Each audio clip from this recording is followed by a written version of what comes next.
वैसे भी मैं तो अक्सर ये कहता हूं कि आकाश की ऊंचाई हो या सागर की गहराई, आकाश की ऊंचाई हो या सागर की गहराई, महिलाएं सफलता के झंडे चारों ओर गाड़ आईं। सफलता की राहों पर कई पुरुष रह गए या भागे, महिलाएं निकल गई आगे, कई तो इतनी आगे निकल गई भाई आज तक लौट के घर ही नहीं आई। बहुत अच्छे। तो इतनी भी आगे मत निकल जाना कि घर का रास्ता भूल जाओ। फरीदाबाद का जिक्र कर रहे थे, हरियाणा तो आजकल वैसे भी चर्चा में। मैं आपको बताऊं, पिछले दिनों मेरे एक मित्र का विवाह हुआ, अगले दिन दुल्हन का विदाई समारोह था, दुल्हन को विदा करके लाना था। जैसे ही लाने लगे दुल्हन रोने लगी तो मेरा दोस्त भावुक हृदय जो था वो भी रोने लगा। मैंने पूछा तू क्यों रो रहा है? बोले ये क्यों रो रही है? बोला, मैंने कहा तू क्यों रो रहा है? बोले ये क्यों रो रही है? मैंने कहा इसकी तो शादी हुई है। बोले वो तो मेरी भी हुई है। मैंने कहा ये तो अपने माँ बाप भाई बहन को छोड़कर जाएगी। बोले जाके मेरे भी तो छोड़वाएगी। नारियों का आजकल नारियां पता नहीं कहां कहां पहुंच गई। मुझे तो याद है मैं अपने एक डॉक्टर दोस्त के यहाँ बैठा हुआ था, एक आदमी आ गया, उसका हार्ट टूटा हुआ था। डॉक्टर साहब ने पूछा कैसे टूटा? बोले जी वो एक महिला कार चला रही थी, उसने एक्सीडेंट कर दिया। तो डॉक्टर ने उसे ही डांटा, बोले जब तुझे दिखाई दे रहा था कि एक महिला कार ड्राइव कर रही है तो तू सड़क पर एक किनारे नहीं चल सकता था क्या? बोले साहब कौन सी सड़क, मैं तो स्टेडियम के पार्क में बैठा अखबार पढ़ रहा था। तो कुछ नहीं पता हो। बच्चों का जिक्र कर रहे थे, बच्चे तो पैदा ही नहीं हो रहे। एक बच्ची वहां पे कूद भी रही है। पेंटियम 4 प्रोडक्ट पैदा हो रहे हैं विंडो 8 वर्जन में। मैंने पिछले दिनों यही सेक्टर 50 में कोठारी पब्लिक स्कूल उसके एक बच्चे से पूछ लिया, मैंने कहा बेटा which are your favourite books? बोला my father's chequebook and passbook. क्या बात है, वाह वाह वाह। एक बच्चे से और पूछा, मैंने कहा बेटा भारत में सबसे ज्यादा बर्फ कहाँ गिरती है? बोला सर विस्की के गिलास। देखो विस्की पे कितने लोग खुश हो रहे हैं। मैं समझ रहा हूँ, सुबह का अपना मजा है, शाम का अपना मजा। सुबह का अपना मजा है, शाम का अपना मजा, जूस का अपना मजा है, जाम का अपना मजा। और आशिकी में कल मैं उसके भाइयों से फिर पिटा, दर्द का अपना मजा है, बाम का अपना मजा। बधाई हो। तो बच्चे ने पूछा, बोले साहब भारत में सबसे ज्यादा बर्फ कहां गिरती है? बोला सर विस्की के गिलास में। एक खोड़ा कॉलोनी के आसपास का था, हिंदी माध्यम का। मैंने उससे भी पूछ लिया, मैंने कहा बेटा गाली को हिंदी में कैसे परिभाषित करेंगे बताओ? बोला सर अत्याधिक क्रोध आने की स्थिति में शारीरिक रूप से हिंसा ना करते हुए मानसिक रूप से की जाने वाली हिंसात्मक कार्रवाई के अंतर्गत कुछ चुने हुए शब्दों का समूह जिनके उच्चारण के पश्चात मन को असीम शांति का अनुभव मिलता है, उसे हम गाली कहते हैं। बहुत अच्छे, वाह। अच्छा बच्चे तो ये नहीं, एक मास्टर भी बहुत तेज हो गए। एक मास्टर ने कहा बोले मेरे 5 सवालों का जो 1 सेकंड में जवाब देगा उस बच्चे को 100 में से 100 नंबर। मास्टर जी ने पूछा, बोले बताओ दिल्ली में किसकी सरकार है? दिल्ली में किसकी सरकार है? जम्मू कश्मीर की होने वाले मुख्यमंत्री कौन है? अमेरिका में राष्ट्रपति के चुनाव कितने साल में होते हैं? और लोकसभा में कितने सदस्य हैं? और अंतिम सवाल, व्हेल मछली कितने बच्चे देती है? 5 सवाल दिए, बोले दिल्ली में किसकी सरकार है? जम्मू कश्मीर की होने वाले मुख्यमंत्री का नाम बताओ। 3रा सवाल, राष्ट्रपति चुनाव यूएसए में अमेरिका में कितने साल बाद होते हैं? और 4था सवाल था कि लोकसभा में कितने सदस्य हैं?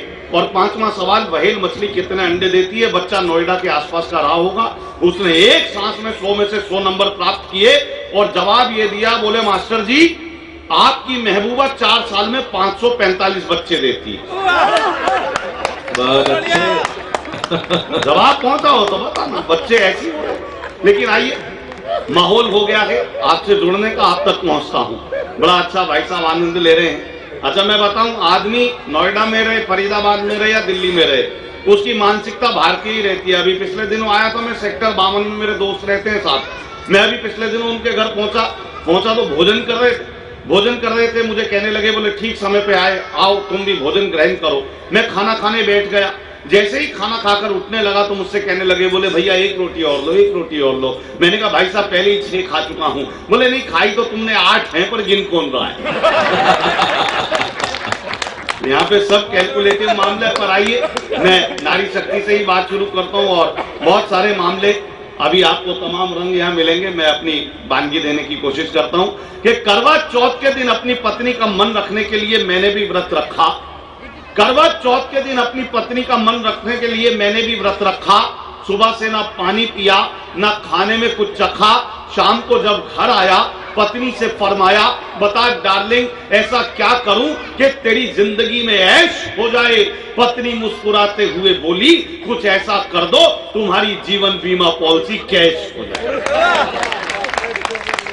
लेकिन दोस्तों, एक रिश्ता हमारे देश में पाया जाता है कि एक आदमी ने करके शादी रजिस्टर्ड करा दी। मेरे दोस्त, यहाँ पर आदमी एक्सपायर होने के बाद भी रिश्ते एक्सपायर नहीं होते हैं, रिश्ते एक्सपायर नहीं होते हैं।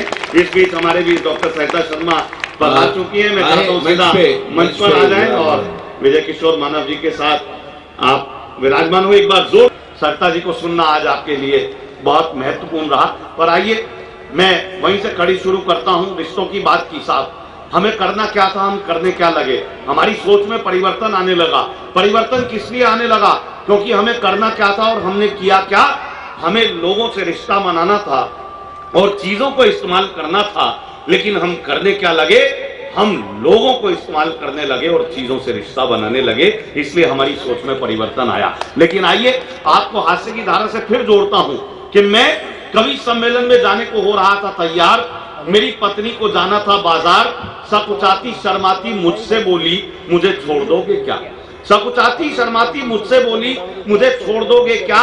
मैंने कहा मैं तो कब से तैयार बैठा हूं। मैंने कहा मैं तो कब से तैयार बैठा हूं, पर 7 फेरे लेने के बाद लाचार बैठा हूं। अब इसमें ना तेरी कोई खता ना मेरी कोई खता, पर तुझे इस बात का नहीं पता कि शादी वाले दिन जब घोड़ी पर होकर सवार मैं पहुंचा मंडप के द्वार, तो तेरे पिताजी ने मेरे हाथ में 5 लाख रुपए देते हुए कहा, बरखुरदार ये मेरी इज्जत तुम्हारे हाथ में है, कहीं जानी नहीं चाहिए। बेटा पैसे हर महीने आते रहेंगे, लड़की मायके नहीं आनी चाहिए। क्या बात है, वाह वाह वाह। पैसे हर महीने आते रहेंगे, लड़की मायके नहीं आनी चाहिए। इतना सुनते ही मेरे फेरे तो पड़ गए, पर ससुर जी अपनी बात से मुकर गए। और मुझे इस बात का ना कोई दुख है ना कोई पछतावा, ना ही मैं पछता रहा हूं, बल्कि आज तक ईमानदारी से अपना धर्म निभा रहा हूं। क्योंकि मैं जानता हूं कि पैसा तो आना जाना है, पर घर में जो लक्ष्मी है वही मेरे लिए बहुमूल्य खजाना है, वही मेरे लिए बहुमूल्य खजाना है। और आइए दोस्तों, एक कविता देता हूं। होली आने वाली है। पुष्प आपके यहाँ पर आपने देखे, तमाम रंगों के फूल यहाँ पर आपने उनको देखा, उनकी सुगंध महसूस की। मैं भी रंगों के माध्यम से एक कविता विशेष आप तक पहुंचाना चाहता हूं। होली आ रही है, देश के हालात आपके आगे हैं। किसी का नाम नहीं लूंगा, लेकिन बात आप तक पहुंचे तो मुझे बताइएगा कि आप तक मेरी बात पहुंची है। क्योंकि राजनीति से शुरू करता हूं, लेकिन देखिएगा रंगों के आधार पर कि ये जो राजनीति के रंग होते हैं बहुत दबंग होते हैं। ये जो राजनीति के रंग होते हैं बहुत दबंग होते हैं।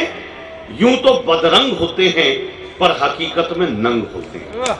ये जो राजनीति के रंग होते हैं बहुत दबंग होते हैं, यूं तो बदरंग होते हैं, पर हकीकत में नंग होते हैं। और इन रंगों की भी अपनी एक राजनीति होती है। कई बार लाल रंग बगावत का बिगुल बजाता है, कई बार लाल रंग बगावत का बिगुल बजाता है। देखा होगा जेएनयू में जो हो रहा है, कई बार लाल रंग बगावत का बिगुल बजाता है।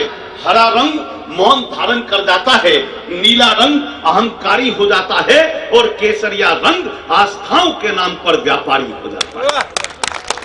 कई बार लाल रंग बगावत का बिगुल बजाता है, हरा रंग मौन धारण कर जाता है, नीला रंग अहंकारी हो जाता है, और केसरिया रंग आस्थाओं के नाम पर व्यापारी हो जाता है। और कई बार इन सब रंगों पर खाकी रंग भारी हो जाता है। कई बार इन सब रंगों पर खाकी रंग भारी हो जाता है। लेकिन ये सभी रंग सफेद रंग की आड़ में देश को चूना लगाकर झोंक रहे हैं भाड़ में। तो ऐ राजनीतिक दलों, बाहुबलो, शनीचरो, अब तो टलो। राजनीतिक दलों, बाहुबलो, शनीचरो, अब तो टलो। भले तुम अपने अपने झंडे को ऊंचा ऊंचा और ऊंचा उठाओ, लेकिन इन सभी को एक छत्र यानी तिरंगे के नीचे लाओ, तिरंगे के नीचे लाओ, तिरंगे के नीचे लाओ। और मित्रों, टीम लंबी है, सबको आपको सुनना है। मैं 4 पंक्तियां देकर अपना स्थान लेता हूं कि जियो ऐसे कि सबकी आस में जिंदा रहो।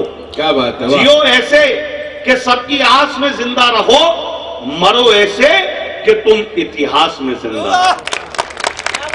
जियो ऐसे कि जियो ऐसे कि सबकी आस में जिंदा रहो, मरो ऐसे कि तुम इतिहास में जिंदा रहो, और किसी को भी अगर चाहो तो चाहो इस तरह कि खुशबू बन के तुम एहसास में जिंदा रहो, खुशबू बन के तुम एहसास में जिंदा रहो। बहुत अच्छा। मुझे बताइएगा, जिंदगी इसलिए मुझको रास आ गई, क्या बात है। जिंदगी इसलिए मुझको रास आ गई,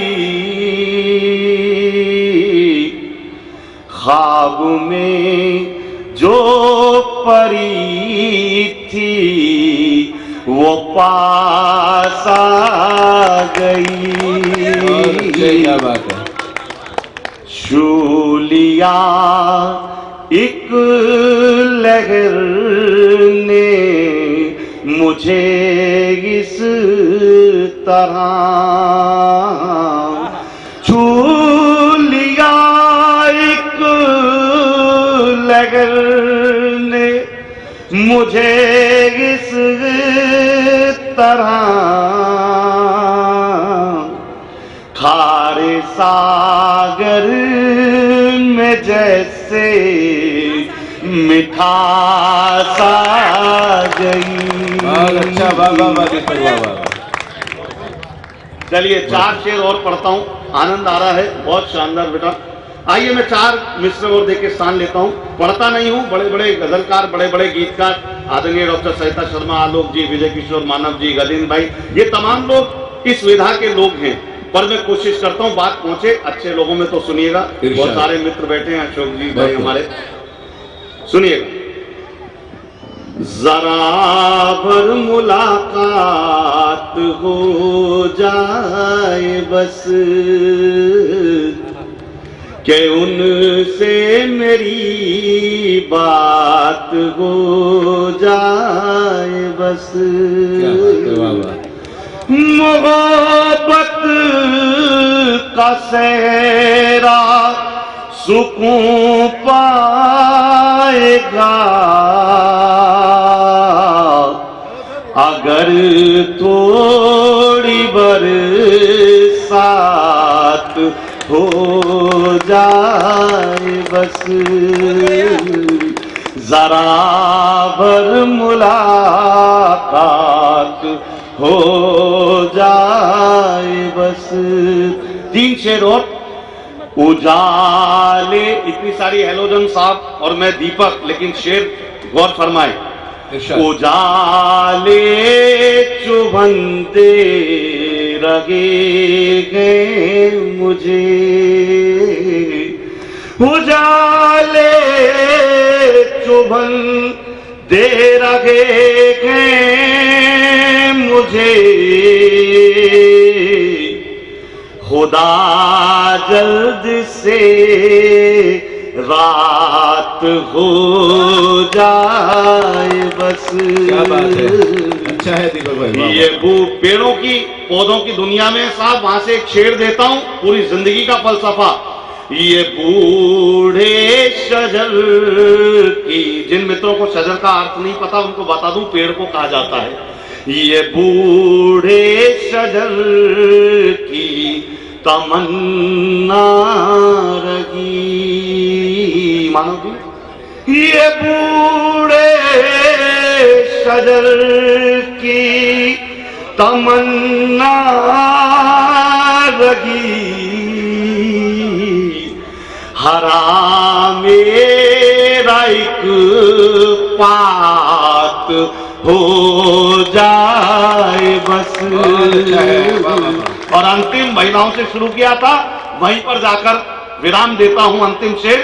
ये मुंह आलोक भाई सुनना, थोड़ी बहुत अदायगी, क्योंकि मैं अक्सर कहता हूं, मैंने कहा था ना कि सुबह का अपना मजा, शाम का अपना मजा और बाम का अपना मजा। उसमें एक शेर और कहा था कि शायरी तो हम भी करते हैं मगर गुमनाम हैं, शायरी तो हम भी करते हैं मगर गुमनाम है, शेर का अपना मजा है, नाम का अपना मजा। क्या बात है, वाह वाह वाह वाह। जरा भर मुलाकात हो जाए बस। अंतिम, ये मुफलिस पिता ने कहा बेटी से, ये मुफलिस पिता ने कहा बेटी से, विदा तेरी बात